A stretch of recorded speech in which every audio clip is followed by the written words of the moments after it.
Ya, perdón.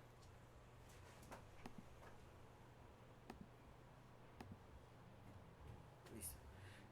Y entonces decíamos, en la serie de complicaciones que se forman a partir de la aparición de este cuadro, pues básicamente convierten a este paciente en un paciente de por vida, ¿no? El paciente tendrá que estar casado ya con el nutriólogo, el médico y el equipo de trabajo para poder lograr atender la patología del paciente o el conjunto de estas patologías. Si ustedes observan el síndrome metabólico, entonces es un problema de salud muy fuerte a nivel nacional, a nivel de los departamentos y demás de salud. Es un reto en salud, se ha convertido en un reto completo para los equipos de atención interdisciplinarias. Ahora, la prevención de este problema evidentemente se puede dar, ¿no? Todas las complicaciones y problemas que conforman este síndrome se pueden prevenir. Sin embargo, como sabemos, el problema se centra en la población mexicana no es una población acostumbrada a prevenir, es una población acostumbrada a tratar el problema cuando ya existe. ¿Hasta aquí alguna pregunta, dudas, comentarios? Todo bien, profe, de mi parte, muchas gracias. Muy bien. Profe, profe, ¿Sí? qué niveles de albúmina se debe tener el paciente para considerarlo microalbuminuria? No, no es lo mismo la albúmina que la microalbuminuria, son diferentes. La albúmina es una proteína cuya función principal es la regulación de la presión oncótica y además tiene efectos inmunológicos, mientras que la microalbuminuria es un producto de la degradación del músculo, básicamente ocasionada por alteraciones del sistema del sistema de depuración renal y además del metabolismo propiamente de las proteínas, pero son diferentes la microalbuminuria de la albúmina. Gracias, profe, entonces para ponerme al corriente con esa parte. Sí, de hecho la microalbuminuria como tal también es un estudio, ¿no? Que se solicita al paciente con riesgo de estos problemas. Normalmente la microalbuminuria se mide entre las proteínas en orina. Al paciente se le pide una prueba de proteínas en orina, que es recabar 24 horas de orina, llevar la orina completa que orinó el paciente al laboratorio y se hace un conteo de todas las proteínas y se checan entre esa algunas otras más, como por ejemplo el nitrógeno en orina, albúmina en orina, microalbuminuria, etcétera, etcétera. Ahora, si ustedes observaron dentro del esquema que les presenté hace un momento de del iceberg y el conjunto completo de lo que es el síndrome metabólico, cuando nosotros hablamos de síndrome metabólico es imperativo que empecemos a hablar un poquito más acerca de lo molecular, del conjunto de alteraciones y afectaciones que ocurren dentro del sistema de transcripción, de señalización celular del sujeto. Y es que si ustedes observan, el mayor problema que nosotros podríamos encontrar en la relación de todo esto es un proceso celular alterado. ¿A qué me refiero con esto? El paciente con síndrome metabólico a fuerza obligatoriamente va a tener alteraciones del sistema de replicación celular, de restauración de los ciclos celulares y demás. Un ejemplo claro de esto es la señalización de las células para las moléculas inflamatorias. Normalmente cuando el paciente empieza a presentar obesidad mórbida, empieza a aumentar de peso, como sabemos el aumento de peso conlleva un estado inflamatorio. Esto quiere decir que el adipocito se inflama, el adipocito, la célula de grasa se inflama. Esta inflamación no solamente nos importa por el tema del aumento del adipocito, de su volumen y demás, también nos importa porque un adipocito que se inflama produce células proinflamatorias o produce especies proinflamatorias, especies reactivas. Por ejemplo, interleucina 6, factor de necrosis tumoral alfa, proteína C reactiva, etcétera, etcétera. Esta producción de especies reactivas convierte al adipocito en una célula carcinogénica. Es una célula que aberra su funcionamiento, que ya no sirve de forma correcta. Se convierte como en una especie de célula zombie que está donde no debería estar haciendo funciones para las cuales ya no es capaz y entonces empieza a generar en el cuerpo de la persona alteración de otras células vecinas. Por ejemplo, empieza a disminuir la angiogénesis. La angiogénesis es la formación de vasos sanguíneos, altera la angiogénesis de las células musculares y por ende causa destrucción también de la fibra muscular. Destruye las células satélite, que son células protectoras, antiinflamatorias y demás. Altera, por ejemplo, a células de órganos específicos como el hepatocito, la nefrona y demás. Entonces, este estado inflamatorio convierte al cuerpo, o más bien lleva al cuerpo a un estado de estrés oxidativo crónico.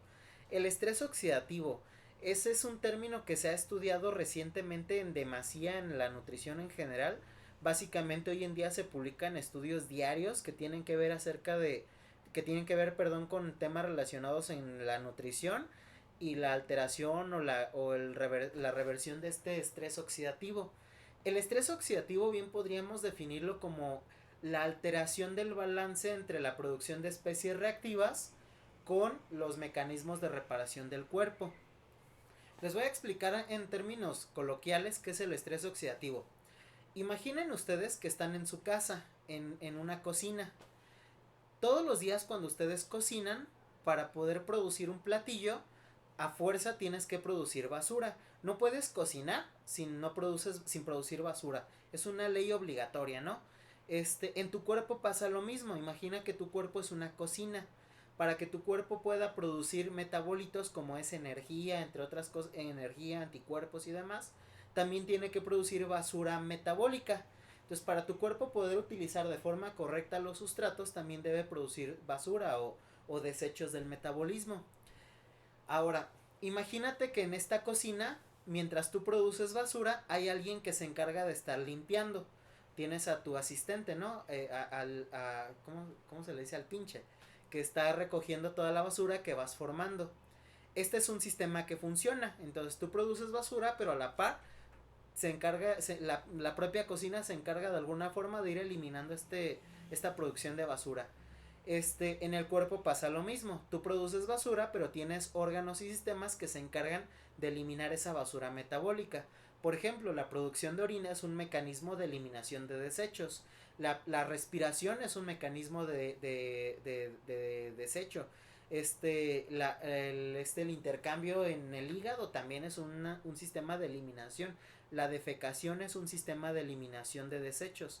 El problema se da porque en tu cuerpo la relación entre la producción de basura y la eliminación de la misma se ve alterada. Tu cuerpo no es capaz de eliminar la cantidad de basura que se produce, ya sea porque estás produciendo más basura de la que tu cuerpo es capaz de eliminar o porque los mecanismos de eliminación son muy pequeños. Imaginémoslo así: un estado donde produces más basura de la que deberías es como si hicieras una fiesta y contrataras meseros. Normalmente un mesero te atiende, por ejemplo, 3 mesas, pero en este caso hiciste una fiesta donde solamente llevabas un mesero para cada 8 mesas. Entonces tienes mucha producción de basura para pocos sistemas de reparación. Son muchas mesas para muy pocos meseros. Ahora, en el otro sistema, donde pierdes la capacidad de reparación, sería como decir que esos pocos meseros que ya tenías de por sí, que ya eran pocos, se enojan y se van. Entonces tú al principio tenías 30 mesas para las cuales debiste tener 10 meseros, pero nada más tenías 5. Y ahora en vez de tener 5 meseros se enojaron 3 y solo te quedan 2.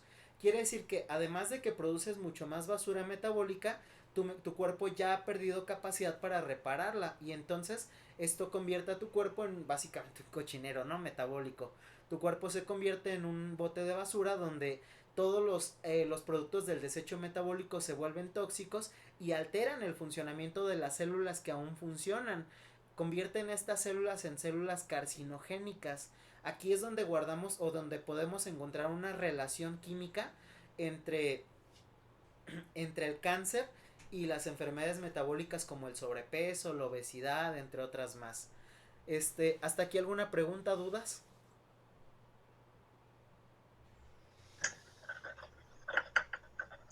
Todo bien, gracias. Muy bien. Todo bien, profe, gracias. Ahora, el conjunto de estos problemas o de este tipo de enfermedades han sido llamadas enfermedades complejas. Se llaman enfermedades complejas porque tienen componentes ya a nivel genético y ambientales. Normalmente nosotros entendemos, por ejemplo, la obesidad como un problema ambiental, ¿no? Nosotros normalmente asumimos, bueno, el paciente con obesidad es un paciente que principalmente y predominantemente por los hábitos de vida que tiene, como es la mala alimentación o el estilo de vida sedentario, pues sube de peso.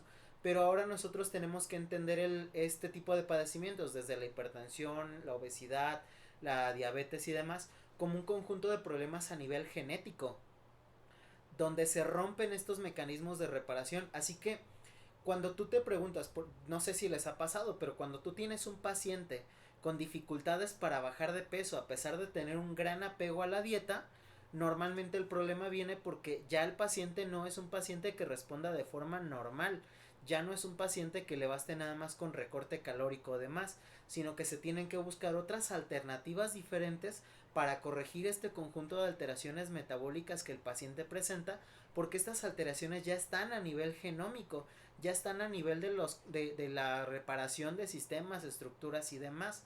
Ya el funcionamiento celular de este paciente no es igual al del paciente sano, y eso en definitiva es lo que podría estar ocasionando los problemas de los que estamos hablando. Entonces, si ustedes observan, el síndrome metabólico va mucho más allá de solamente un problema de salud en general, ¿no? De la conjugación y demás.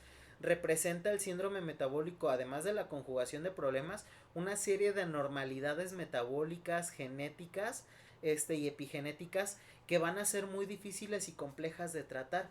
Es por esto que se ha acuñado recientemente esta idea o esta frase de nutriólogo que no sabe qué hacer con su paciente, es nutriólogo que está muy desactualizado, ¿no? Es nutriólogo que no se actualiza. Y es que precisamente, o sea, si no sabes qué está pasando con el paciente, si no sabes por qué el paciente no baja de peso a pesar de que ya le recortaste las calorías, pues bueno, podría ser porque el paciente está empezando a desarrollar este tipo de complicaciones y no se le está dando la atención especializada para el conjunto de estos problemas. Entonces, este estrés oxidativo, como decíamos, es esta ruptura del equilibrio entre la capacidad de producir basura metabólica o especies reactivas, como son las especies reactivas del oxígeno, las especies reactivas del nitrógeno, y la disminución de las capacidades antioxidantes o las capacidades de recuperación de esta persona, o los mecanismos que se encargarían de eliminar estos productos del desecho, estos oxidantes, ¿no? Estas sustancias libres o radicales libres. Ahora, la aparición de este desequilibrio, de este balance, aumenta la morbimortalidad del paciente. Lo hace más susceptible no solamente a la aparición de enfermedades, sino también a las complicaciones generadas por estas enfermedades. Por ejemplo, el paciente que empieza con sobrepeso, es precisamente este estrés oxidativo que se produce por el sobrepeso lo que lo lleva a desarrollar efectos inflamatorios a nivel vascular y a desarrollar hipertensión arterial, o precisamente lo llevan a desarrollar después resistencia a la insulina, y que esto lo hace más susceptible a desarrollar diabetes, o lo vuelven más o hacen que pierda peso, por ejemplo, y esto lo lleva a desarrollar sarcopenia, osteoporosis, entre todas las demás complicaciones que existen en este cuadro, ¿no? En este síndrome tan complejo, tan difícil y tan frecuente hoy en día en la población mexicana y en general en toda la población latinoamericana. Estos son algunos esquemas que hice para un trabajo de tesis que estamos haciendo ahorita, pero precisamente explican de cierta manera, ¿no? De cierta forma, el tema que estamos tratando en la clase de hoy. Si ustedes observan, este es un pequeño esquema, nos habla del estrés oxidativo, y bueno, todo empieza porque tu cuerpo empieza a producir estados de estrés oxidativo. Este estrés oxidativo, que es esta sobreproducción de especies reactivas, lleva a tu cuerpo a tener que formar respuestas adaptativas. Estas respuestas adaptativas sería básicamente, primero, la sobreproducción de agentes restaurantes. Por ejemplo, la sobreproducción de agentes antioxidantes, o la activación de factores de transcripción, como por ejemplo el factor de transcripción FOXO3 o demás. Este tipo de factores, pues bueno, funcionan al corto plazo, pero a largo plazo convierten a tu cuerpo básicamente en una bomba de tiempo. ¿Cómo funciona ese sistema? Imaginémonoslo en un ejemplo muy coloquial otra vez, que teníamos el caso de la fiesta donde fueron pocos meseros, ¿no? Tú tenías una fiesta con 30 mesas, donde debiste llevar 10 meseros, pero solo llevaste 5. Bueno, lo primero que van a hacer esos meseros es tratar de organizarse para tratar de cubrir todo el salón, pero ellos se van a dar cuenta de que están trabajando demasiado por un pago muy insignificante. Así que van a decir, ¿sabes qué? Ya no quiero trabajar, me rindo, y entonces a corto plazo es una respuesta favorable, pero a largo plazo solamente ocasiona que los sistemas que ya tenías terminen por atrofiarse. Y después tenemos presión de los sistemas de producción de especies reactivas del oxígeno. Por ejemplo, se forman inhibición de algunas enzimas antioxidantes y oxidantes, se desestabiliza la formación de ARN y el desdoblamiento del DNA y demás. Pero a grandes rasgos a lo que te lleva es una disminución de la actividad de la mitocondria. Esta disminución de la actividad mitocondrial lleva a tu cuerpo a una alteración de la tasa metabólica, lleva a tu cuerpo a alteraciones también del sistema de producción de proteínas o de la producción de otras especies proteicas como son los anticuerpos. A ver, esta parte es importante porque esta es la razón de por qué muchos pacientes con sobrepeso y obesidad tienen tasas metabólicas tan bajas. Esto se da porque hay alteraciones a nivel de la mitocondria. Si a ustedes les ha pasado, si han atendido pacientes de esta índole, existe el caso del paciente, por ejemplo, pienso en paciente femenina que pesa, no sé, 80 kilos, y bueno, tú supondrías, a ver, la paciente pesa como 80 kilos, entonces esta paciente debería andar ingiriendo por ahí de las 2600, 3000 calorías diarias. Si usamos reglas como la del pulgar, 30 calorías por kilo de peso, 30 por 80, nos daría 2400. Así que dirías, deberían dar entre las 2400 hasta las 3000 calorías si es físicamente activa. Pero a pesar de eso la paciente no baja y te vas hasta las 1200 calorías y ahí apenas empiezas a ver pérdida de peso. Pero ¿por qué la paciente que pesa tanto no baja de peso a pesar de que la dieta ya está tan restringida? Bueno, es porque la tasa metabólica ha bajado demasiado por esta alteración de la función mitocondrial. ¿Y qué podemos hacer para corregir un poco de la función mitocondrial? Aumentar esa tasa metabólica, aumentar el número de mitocondria por célula o la razón mitocondria célula. ¿A partir de qué podemos aumentar? Pregunta para ustedes. ¿A partir de qué podemos aumentar la tasa metabólica de un paciente? ¿Podría ser incrementando la ingesta? ¿Las kilocalorías? Incrementando la ingesta, podría ser, pero es un arma de doble filo. Porque si tú aumentas la ingesta, pero el paciente no tiene cuidado con el plan de alimentación en cuanto a las porciones y demás, solo va a subir más de peso. Pero es una idea interesante. ¿Qué más? La otra podría ser el ejercicio para que la mitocondria empiece a hacer el ciclo. Esa es la clave, el ejercicio. La actividad física se vuelve fundamental cuando hay una alteración de la tasa metabólica. Si el paciente no hace ejercicio para aumentar la masa muscular y que esta masa muscular aumente la razón mitocondria por célula, entonces no va a haber un aumento de esta tasa metabólica y el paciente siempre se va a quedar con una ingesta de calorías muy baja. Ahora, en una experiencia muy personal, ya propiamente de mi práctica, yo me he encontrado con una infinidad de pacientes que tú empiezas, no sé, por ejemplo, el paciente viene por sobrepeso, obesidad, y tú lejos de recortarle calorías en la dieta solamente le vas subiendo, y esto porque el paciente empieza a hacer tanta actividad física que bueno, no hay la necesidad de cortarle calorías, por el contrario, incluso le tienes que subir por el aumento de la tasa metabólica derivado de la buena actividad física del paciente. Así que el ejercicio se vuelve un tema fundamental, central en la atención de todo paciente con enfermedades metabólicas. Muchos de estos pacientes son en común sedentarios, muy sedentarios de hecho. Prácticamente diríamos que es como una obligación, ¿no? Ser sedentario para tener síndrome metabólico. Y precisamente el ejercicio podría tanto prevenir como revertir hasta un 30-40% de estos padecimientos. Otra pregunta, ¿la disfunción mitocondrial se arregla, se corrige o no? Yo tengo entendido que sí, pero igual ya me hizo dudar. Dependerá del grado de lesión que el paciente tenga, porque si este paciente tiene una alteración de la función mitocondrial muy severa, en definitivamente esto ya no se corrige. Se puede recuperar un poco de la función, se puede mejorar la función y todo, pero por ejemplo si el paciente tiene tanta disfunción mitocondrial que ya llegó a sarcopénico, muy probablemente ya no lo vas a recuperar, y más si es un paciente muy grande de edad. Si el paciente ya desarrolló síndromes musculoesqueléticos como es osteoporosis o sarcopenia, va a ser difícil que el paciente regrese a condiciones plenamente sanas. Pero si el paciente tiene grados apenas ligeros, por ejemplo tiene poca masa muscular, mucha masa grasa, pero aún tiene buena funcionalidad muscular, probablemente puedas recuperar casi en la totalidad al paciente. Si bien es cierto, no existe evidencia de que la disfunción mitocondrial se restaure en su totalidad, sí existe evidencia de que disfunción mitocondrial se restaura al menos en su parcialidad, y eso ya es importante. Ahora, esta generación de estrés oxidativo que estamos mencionando tiene que ver con la formación pues de estados inflamatorios, o más bien general estados inflamatorios, pero tiene que ver con los hábitos de vida, tanto la mala alimentación como el sedentarismo, los tóxicos como el tabaco, por ejemplo, el alcohol, obligan al cuerpo a producir estas especies reactivas y a producir estos estados inflamatorios. Aquí en este otro esquema les pongo el ejemplo de una dieta rica en azúcares simples, el paciente que consume muchos azúcares.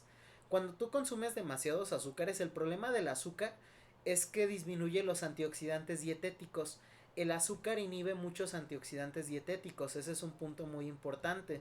De hecho, hace como 3-4 años empezó a surgir la polémica de los multivitamínicos, porque si ustedes se ponen a revisar la etiqueta, muchos multivitamínicos, principalmente los destinados a niños, traen azúcar, traen algún tipo de azúcares. Entonces se decía, bueno, ¿de qué le sirve al niño tomar multivitamínico si propiamente el azúcar del multivitamínico, que es lo que le da el sabor para que le guste al niño, ocasiona inhibición de muchos de los antioxidantes que va a estar consumiendo? Y bueno, la dieta rica en azúcares incrementa el oxígeno libre. Esto lleva al paciente a una sobreproducción de especies reactivas de oxígeno, especies reactivas del nitrógeno y de radicales libres en general. Y esta producción de radicales libres supone la aparición de estrés oxidativo. El estrés oxidativo, con el paso del tiempo o a largo plazo, va a causar muerte mitocondrial, o sea, esta disfunción mitocondrial de la que hemos estado hablando.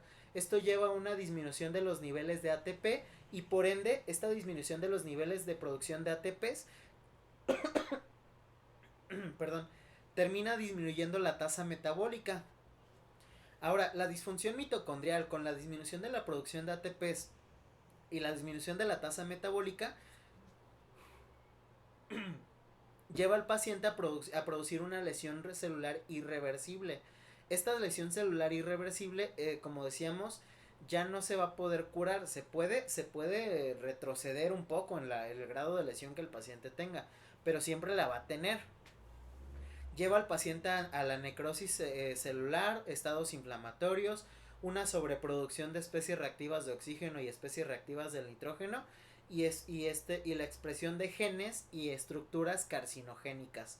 Entonces esto solamente atenúa otra vez el estrés oxidativo y volvemos a empezar el ciclo. Es un círculo vicioso al final, y todo empezó por el excesivo consumo de azúcares, o la baja actividad física del paciente y demás. Ahora, un detalle importante sería decir que, y esto es algo que sí hay que dejar en claro, ¿no? Esto no quiere decir que por comer, por ejemplo, azúcar el día de hoy ya vas a tener toda esta cascada de problemas. Quiere decir que con el pasar del tiempo, en el largo plazo, el conjunto de estos malos hábitos sí te van a llevar a la producción de este tipo de complicaciones, y estas complicaciones te van a predisponer al desarrollo de estas enfermedades, ¿no? Propiamente. Y precisamente esto va a ocasionar un alto riesgo tanto de desarrollar las complicaciones o las enfermedades causales del síndrome metabólico, como sus complicaciones, o a potenciar que una cause a la otra vez en la secuencia que hemos estado hablando. Entonces vemos que a resumidas cuentas este desequilibrio entre la oxidación y los radicales libres, donde hay un mayor peso de la producción de radicales libres que de la producción de antioxidantes, produce este estado de estrés oxidativo, y este estrés oxidativo lleva a la inflamación crónica. Hay una inflamación de todo, se inflaman los adipocitos y demás, y esto conlleva la aparición de enfermedades oxidativas sistémicas, que es el conjunto de enfermedades que ahora es otro de los términos que se utilizan para el síndrome metabólico. Como ustedes sabrán, ¿no? Antiguamente al síndrome metabólico se le llamaba síndrome X, la triada de la muerte, etcétera, etcétera, y fue evolucionando hasta que se le llamó síndrome metabólico.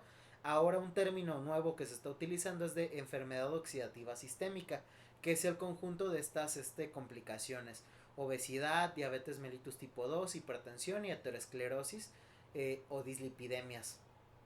¿Preguntas, dudas? ¿Cómo vamos hasta ahorita?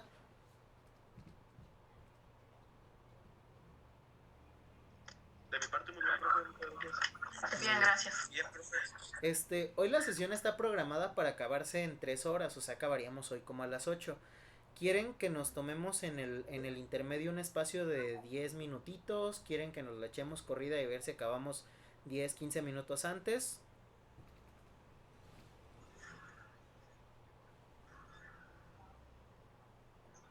Yo prefiero 10 minutitos de receso. Muy bien, ¿alguien más? No sé los demás. Yo también prefiero intermedio. Muy bien. Entonces, son las 6 de la tarde. ¿Les parece si a las 6:30 tomamos 10 minutitos de receso? Sí, está bien. Muy bien, gracias. Perfecto. Sí. Seguimos entonces. Bien, este es otro esquema que hice para este trabajo que les estaba mencionando. Es el nivel de estrés oxidativo con el paso de los años y las implicaciones patológicas que este mismo tiene. Si ustedes observan, pues bueno, ponemos una línea del tiempo con las diferentes etapas de la vida y algunos de los procesos que se producen en estas etapas que involucran o tienen que ver en la aparición de esta complicación. Si observamos, por ejemplo, tenemos que cuando eres niño, la dieta incorrecta es el principal factor que te puede llevar a, desde niño, tener producción de estrés oxidativo. Por ejemplo, la no lactancia materna y la no lactancia materna exclusiva es el primer efecto por el que se producen estados inflamatorios. ¿Cuál es la consecuencia? Un niño que no recibe lactancia materna exclusiva a fuerza tiene algún grado de sobrepeso u obesidad. Si ustedes observan y es clara la diferencia, un niño con lactancia materna exclusiva normalmente no presenta ningún estadio de obesidad. De hecho, aunque presente ligero sobrepeso, es evidente que no presenta un grado de grasa corporal muy alto, ¿no? Acorde a la edad. Los niños que no reciben esta lactancia empiezan ya a producir este estrés oxidativo y después un mal proceso de destete y un mal proceso de ablactación también producen este estrés oxidativo e inflamación crónica. Después, durante el crecimiento y desarrollo del propio niño, la mala alimentación, por ejemplo la alimentación baja en antioxidantes, en fibra, produce este tipo de eventos. Es muy común que los niños tengan una dieta baja en fibra porque los niños no están, o al menos la mayoría o el grueso de la población infantil consume pocas frutas y verduras, principalmente poca verdura. Durante la adolescencia, la alteración de los depósitos de grasa, por ejemplo, cuando el depósito de grasa es muy pequeño o cuando es muy grande, cuando hay una baja actividad antioxidante, igual producida por una mala ingesta de frutas, verduras con vitaminas, minerales, además de poca ingesta de agua y fibra, más un estilo de vida sedentario conllevan la aparición de estos eventos. Los adolescentes son muy dados a ser sedentarios por los cambios en el desarrollo y demás, ¿no? Comúnmente los adolescentes son físicamente poco activos y esto los lleva a desarrollar este tipo de complicaciones. Cuando se es adulto joven, uno de los problemas que se presentan es un crecimiento de los trastornos del tejido adiposo, perdón, una alteración del tejido adiposo.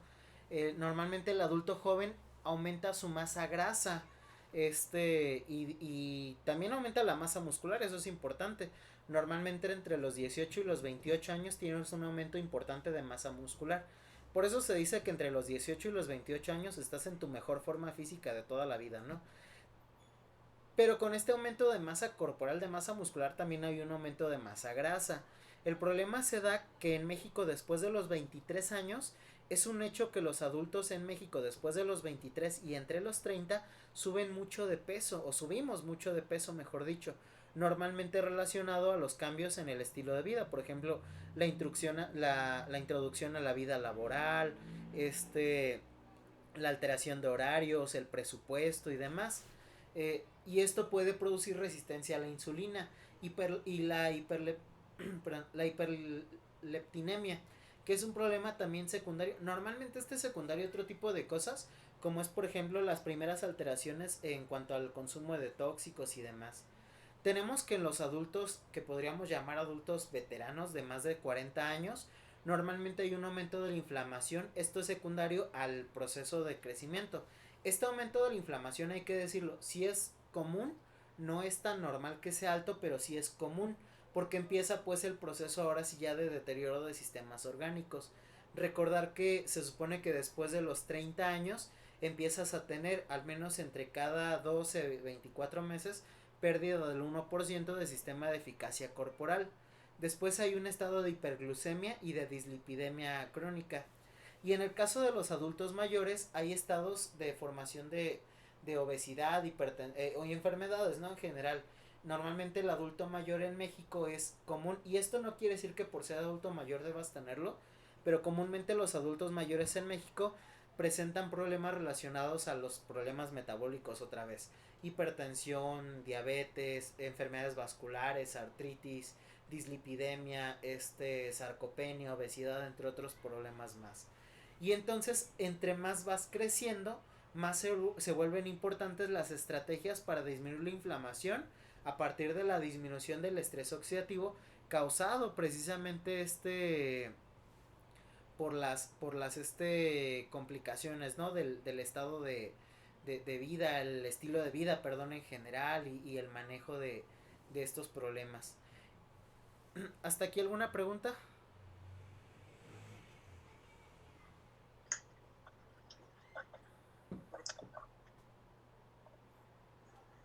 Todo bien, gracias. Muy bien. Bueno, vamos a empezar. Yo, profe, Sí, adelante. Sí, un niño que se le da lactancia, si lleva una dieta correcta, es imposible que pueda tener este tipo de síndrome en Bueno. la edad adulta. Bueno, aquí hablaríamos nada más de una disminución de los factores de riesgo, pero no quiere decir que no lo pueda desarrollar. En el caso de la lactancia materna exclusiva, hay que recordar que la lactancia previene o disminuye el riesgo de sobrepeso, obesidad o enfermedades metabólicas en los primeros años de vida. Pero después vienen otro tipo de cambios. Por ejemplo, no es lo mismo que tú como mamá le cuides al niño la alimentación durante los primeros 10, 12 años de su vida, pero después, a partir de los 12 años, ya entran otros factores sociales, que en muchos casos es totalmente imposible prevenirlos. Por ejemplo, la alimentación del niño fuera del hogar. La lactancia materna exclusiva se vuelve muy importante, igual que el proceso de ablactación y el destete, para la prevención de enfermedades en estos primeros años de vida. Pero sí, o sea, los hábitos que el niño vaya adquiriendo durante su desarrollo, principalmente de la adolescencia en adelante, pues ya serán otro tipo de factores de riesgo, ¿no? Si esto no quiere decir que si te dieron pecho exclusivo los primeros 6 meses no vayas a desarrollar diabetes a los 40, si descuidaste totalmente tu alimentación y tu actividad física de los 12 años a los 40. Entonces, pero sí hay una disminución del factor de riesgo, al menos. Sí, ahora, gracias. otro detalle importante y que no se menciona mucho es que la lactancia materna exclusiva promueve otro tipo de cosas. Por ejemplo, la inmunoprotección del niño. Y esta inmunoprotección de niño sí se relaciona con factores protectores del niño ya en su vida adulta, que ese es un punto muy importante. Comúnmente nosotros entendemos la lactancia materna como algo importante para estos primeros años de vida, pero no. Resulta ser que un niño con lactancia materna exclusiva por 6 meses, continuada hasta los 2 años, con un buen proceso de destete y con una buena introducción de alimentos en el proceso de ablactación, sí tiene mejores factores inmunoprotectores, y esto sí los mantiene durante toda su vida. Claro, esto no quiere decir que si el niño después se vuelve fumador, tomador y consume drogas, es sedentario y desarrolla obesidad, pues estos factores se van a mantener, pero digamos que sería como darle mejores herramientas para la vida adulta. Eso sí es importante decirlo. Sí, gracias. Muy bien, ahora vamos a analizar y a tratar de entender el cuadro de evaluación y diagnóstico de este problema del síndrome metabólico en sus 4 componentes principales, que sería la obesidad, la resistencia a la insulina o diabetes, la hipertensión y las dislipidemias. Vamos a empezar con la obesidad. Como ustedes saben, la obesidad pues es una alteración del tejido adiposo. Normalmente nosotros en el término antiguo, en el término en desuso, entendíamos a la obesidad como un problema de exceso de peso. Normalmente siempre entendíamos así la obesidad, ¿verdad? Si tú pesas mucho, eres obeso. Si tú pesas poco, no tienes obesidad o sobrepeso. Pero hoy en día ya no. Hoy en día ya no podemos entender a la obesidad como solo el exceso de kilos. Ahora, ¿cómo entendemos a la obesidad?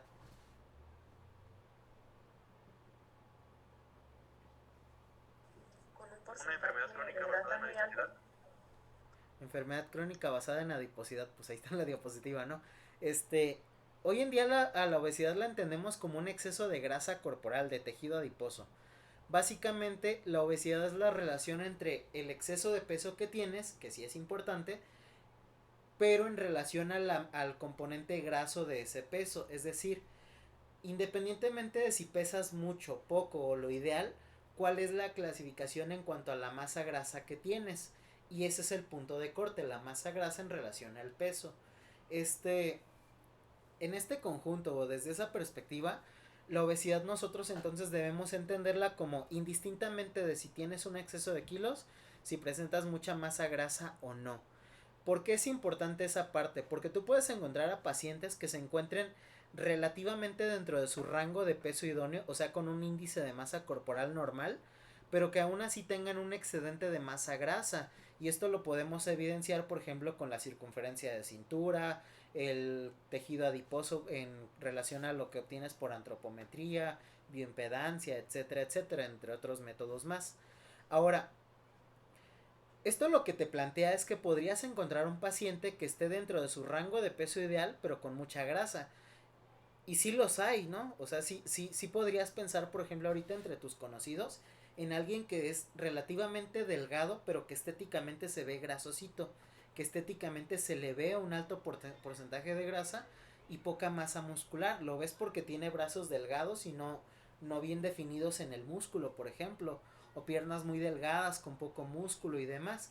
De hecho, muchas personas tienen este problema, ¿no? De presentar pesos relativamente sanos o al menos no tan excedidos, pero con muy poco músculo y mucha grasa. ¿Cómo lo encontramos a este paciente? Pues bueno, lo vemos con debilidad relativa. El paciente no es muy fuerte, no es muy resistente.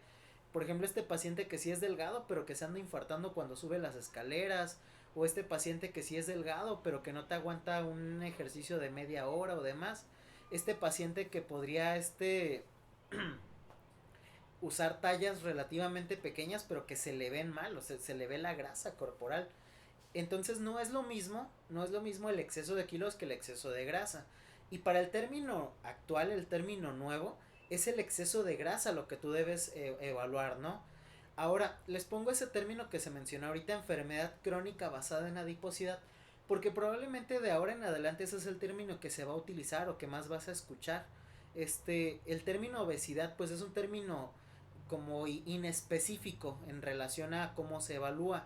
Por el contrario, la enfermedad crónica basada en adiposidad es esta enfermedad donde el paciente, por la alteración de la estructura del adipocito, porque este adipocito está inflamado, pues presenta estos factores de riesgo a nivel metabólico. Este, es como este meme que sale del Winnie Pooh, donde sale un Winnie Pooh normal y te dice obesidad, y luego sale un Winnie Pooh con smoking y sombrero y te dice enfermedad crónica basada en adiposidad. Bueno, básicamente es eso, ¿no? La enfermedad crónica basada en adiposidad es este nuevo paradigma que estamos utilizando hoy en día. Eh, como bien mencionábamos, al mencionar el término enfermedad crónica basada en adiposidad, estamos hablando de un estado inflamatorio, un estado de producción de especies reactivas, de especies que lastiman o laceran el metabolismo de la persona. Y bueno, tenemos aquí criterios de clasificación según el conjunto de guías. Me di a la tarea de revisar algunas guías y en sí este es como un parámetro, una media de las guías. Ahora, entre lo que leas, puedes encontrar algunas variaciones diferentes. Por ejemplo, la guía mexicana, las guías del CENETEC y propiamente la norma 043 mencionan que a partir de un índice de masa corporal mayor a 25 ya tendrías que clasificarte como un sobrepeso y mayor a 30 con obesidad. Sin embargo, decíamos hace un rato, sí puedes encontrar pacientes con índice de masa corporal de 27, 28 todavía, que a pesar de que su índice de masa corporal es alto, su masa grasa es muy pequeña. Entonces no los puedes clasificar como pacientes con obesidad. Por ahí les voy a mandar un ejemplo, una evaluación de un paciente que tengo que precisamente vi hoy, que tenía un índice de masa corporal de 27, pero masa grasa como del 8%, es una masa grasa de atleta. Entonces, ese paciente no se le puede clasificar como con sobrepeso u obesidad. Ese es un paciente con sobrepeso por índice de masa corporal, pero en normopeso por porcentaje de masa grasa. Ahora, yo les pongo aquí índice de masa corporal igual o mayor a 28, porque ya sí, aquí sí, después del 28 decíamos, sería muy difícil que el paciente no presentara algún grado de exceso de grasa. Podría ser que no tenga una clasificación de obesidad en cuanto a la masa grasa, pero sí al menos tiene un excedentillo por ahí de grasa corporal. Sería muy difícil que no fuera así. Ahora, en cuanto a la circunferencia de cintura, tenemos que para mujeres esta debería ser, ¿saben? Aquí, perdón, sí. En cuanto a la circunferencia de cintura, para mujeres debería ser a partir de los 88 centímetros la clasificación del sobrepeso. Pero esto de la cintura es relativo. Porque, por ejemplo, si tú como mujer eres chaparrita, la circunferencia de cintura es más pequeña, debe ser más pequeña. Si tú como mujer eres más alta y principalmente más corpulenta, la circunferencia de cintura puede ser un poco más alta. Precisamente por eso les pongo el índice cintura-talla que está en la parte de abajo.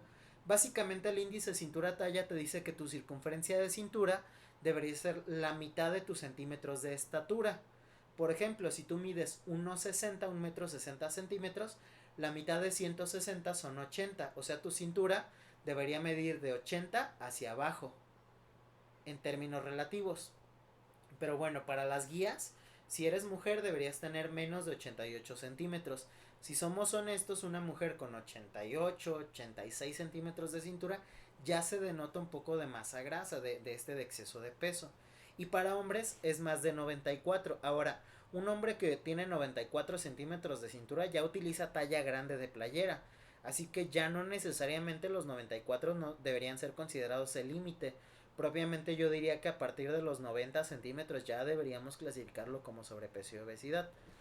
Pero bueno, esto es lo que plantean las guías. En cuanto a la masa grasa, indistintamente del método que utilices, ya sea por antropometría y ecuaciones, por la bioimpedancia como la que obtienes por medio de las básculas como las tanitas o demás, los analizadores como Leanbody, Beurer o demás, pues bueno, las mujeres deberían tener entre un 20 y un 25% de grasa o menos, y los hombres entre un 15 y un 20. Esta sería la masa grasa correcta, por así decirlo, para hombres y mujeres. Si se dieron a la tarea de revisar la hojita de Excel que les mandé, trae una hoja que nos sirve para estimar este porcentaje de grasa. Entonces ya lo traen ahí resuelto para hacérselos un poquito más sencillo. Igual les voy a enseñar a utilizar esta hojita de Excel en un momento, al menos en esa parte. Pero bueno, la idea es esa, ¿no? Evaluar esta masa grasa en función a estos parámetros. Ahora, los criterios diagnósticos o los indicadores diagnósticos para la enfermedad crónica basada en adiposidad, pues bueno, son varios. Podríamos clasificarlos en indicadores antropométricos, donde están prácticamente los que veíamos. Por ejemplo, un porcentaje de grasa corporal mayor a 20 en mujeres, perdón, mayor a 25 en mujeres, mayor a 20 en hombres. Una circunferencia abdominal mayor a 88 en mujeres, mayor a 94 en hombres. El índice cintura-cadera, que es un índice que ya no se utiliza tanto tampoco. Lo utilizábamos mucho anteriormente, ya ahorita ya lo estamos descontinuando y utilizando más el índice cintura-talla. En cuanto a los marcadores bioquímicos que se deben evaluar porque no es lo mismo, decíamos, tener sobrepeso a tener enfermedad crónica basada en adiposidad o enfermedad metabólica por obesidad. Les explico la diferencia. Vamos a suponer que alguno de ustedes, por ejemplo Luis, digamos que ya va a empezar diciembre. Entonces supongamos que Luis en diciembre se toma muy en serio el maratón Guadalupe Reyes. Y entonces Luis le entra pero duro a la comida en diciembre. Entonces supongamos que Luis ahorita estuviera clasificado en normopeso. Y en diciembre, en el conjunto de todo lo que fue diciembre, se sube 8 kilos de peso. Bueno, en enero, si evaluáramos a Luis al término del Guadalupe Reyes, si lo evaluáramos, podría ser que Luis nos clasifique con esos 8 kilos de peso subidos, nos clasifique en sobrepeso. Pero probablemente con esos 8 kilos de peso que aumentó, Luis aún no empieza a producir especies reactivas. Entonces, no es lo mismo subir de peso que empezar ya a producir estas especies reactivas. Porque podría ser que Luis haya subido de peso, pero subió de peso en un periodo de tiempo corto, subió de peso por un exceso de dieta, y entonces es un periodo de tiempo corto manteniendo ese exceso de peso. Ahora, La tarea para Luis es bajar de peso rápido ese excedente que subió. Esa sería su tarea, ¿no? Y si Luis logra perder ese excedente de peso rápidamente, el problema se acabó y no va a formar enfermedad crónica basada en adiposidad. Y esa sería la diferencia entre el término clásico de sobrepeso y obesidad contra la enfermedad crónica basada en adiposidad. Básicamente la enfermedad crónica basada en adiposidad es sobrepeso y obesidad más tiempo, más tiempo.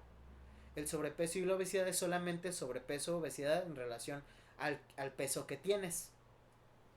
Ahora, para determinar que este paciente que subió de peso ya está empezando a formar estos eventos a nivel molecular, pues tendríamos que tomar parámetros bioquímicos. Por ejemplo, sería bueno medirle la PCR o la proteína C reactiva, el factor de necrosis tumoral alfa, la interleucina 6 o el ácido úrico. Si él cubre con alguno de esos 4 parámetros alterados más alguno de los parámetros de arriba alterados, podríamos diagnosticarlo con enfermedad crónica basada en adiposidad. Por último, para complementar esta ecuación o este diagnóstico de enfermedad crónica basada en adiposidad, podríamos agregarle algunos marcadores bioquímicos del estrés oxidativo, como por ejemplo podría ser el malenoil o la hemoglobina glucosilada. La hemoglobina glucosilada la vamos a estudiar muy a fondo en este curso porque mientras que tradicionalmente utilizábamos la hemoglobina glucosilada para diagnosticar diabetes, ya incluso para la ADA en las guías 2021, que por ahí ya leí un adelanto de las guías 2021, la ADA ya no va a utilizar la hemoglobina glucosilada como criterio diagnóstico de la diabetes, solamente de la resistencia a la insulina y del estrés oxidativo, pero ya no de la diabetes. ¿A alguien se le ocurre por qué la hemoglobina glucosilada ya no va a ser criterio diagnóstico de la diabetes?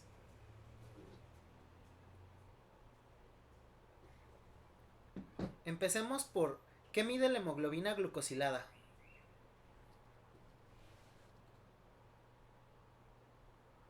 Era los niveles de azúcar en sangre desde hace 3 meses anteriores.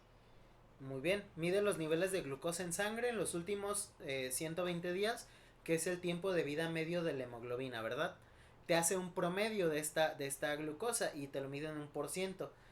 Se supone que en los criterios diagnósticos que conocemos hasta hoy en día, si tu hemoglobina glucosilada debería ser siempre menor a 5.7, máximo ese 5.7. A partir del 6.5 nosotros clasificamos esta hemoglobina glucosilada como diabetes. Y este limbo entre 5.7 y 6.5 tradicionalmente lo conocemos como resistencia a la insulina. Antes le llamábamos prediabetes, ahora le llamamos resistencia a la insulina. Ahora, la pregunta aquí es, ¿por qué la hemoglobina glucosilada no puede ser diagnosticada como, no puede usarse como criterio específico o criterio absoluto del diagnóstico de diabetes?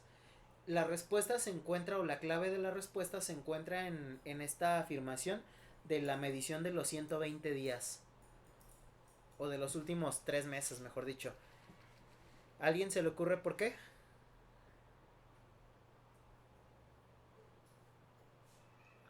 Puede ser por la vida media del eritrocito, que influya en algo. No tanto. Podría ser porque no es lo mismo en un día una persona cuántos consume de azúcares en un día, que en otro varía demasiado. No sé si esto interfiere en el cálculo para sacar el porcentaje. No, porque de hecho al hacer un promedio de esta vida media, pues bueno, es ese día que comiste demasiado azúcar, ahí se regulariza. A ver, ¿qué tan al pendiente han estado de todo lo que se sabe hoy en día del coronavirus?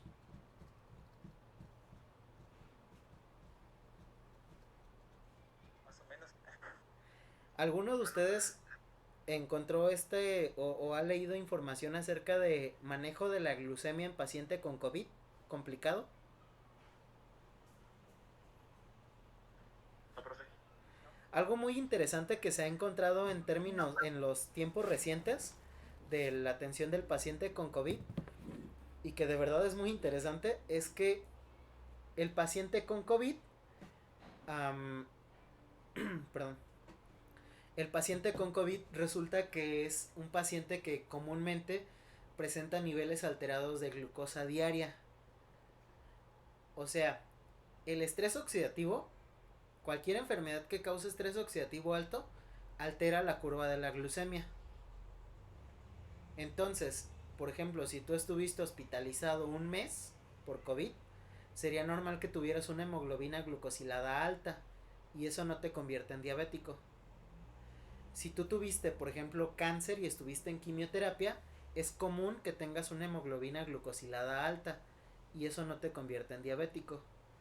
Si tú tuviste un accidente automovilístico, estuviste un mes en cuidados intensivos con politraumatismo y demás, sería común que tuvieras estrés oxidativo alto y una hemoglobina glucosilada alta.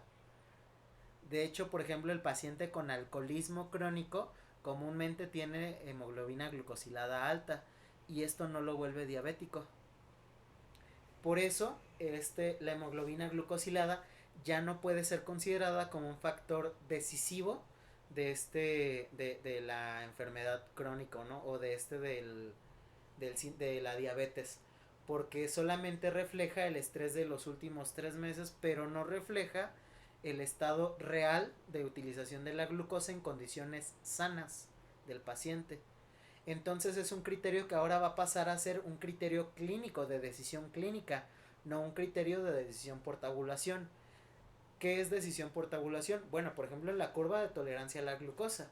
Si en la curva de tolerancia a la glucosa tú ves glucosa de más de 200 una hora después de la ingesta y más de 140 2 horas después, ya no hay más que decir, ¿no? El paciente es diabético a fuerza.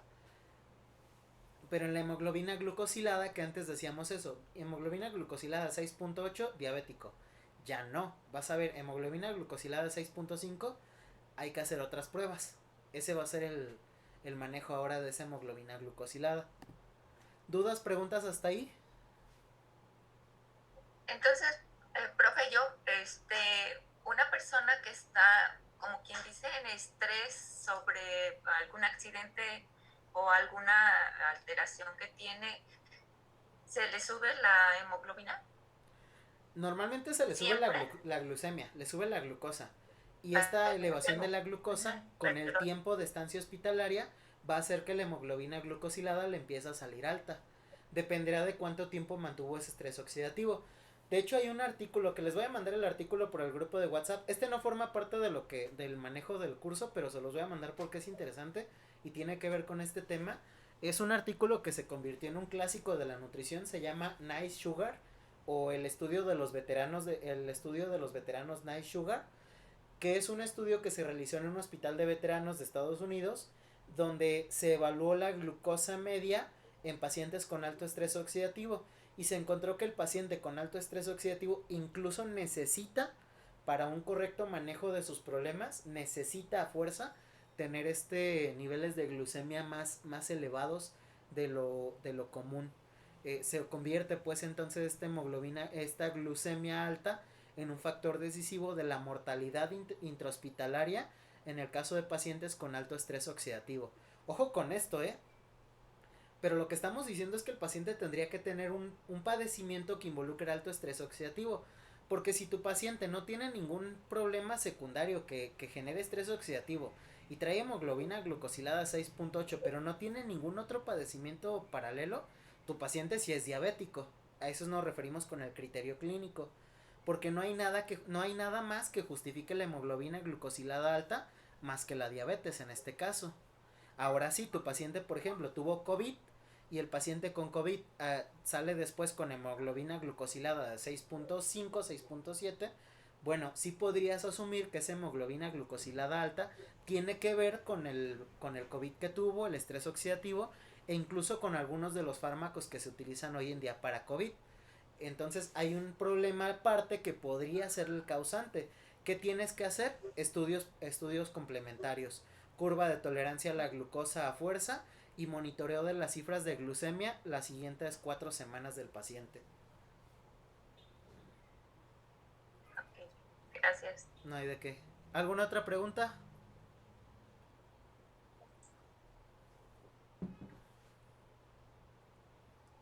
Muy bien. Pues como un resumen sería que el aumento de estrés oxidativo sería el factor para hacer más pruebas aparte de hemoglobina glucosilada para el diagnóstico de diabetes.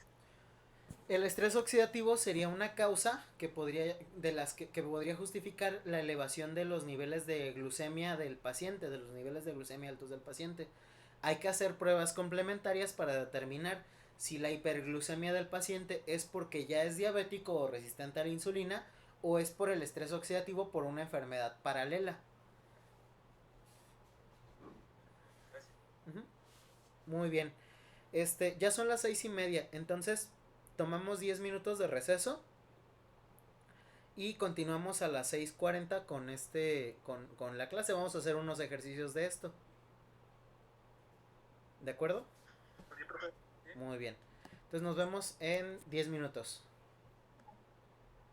Sí, gracias.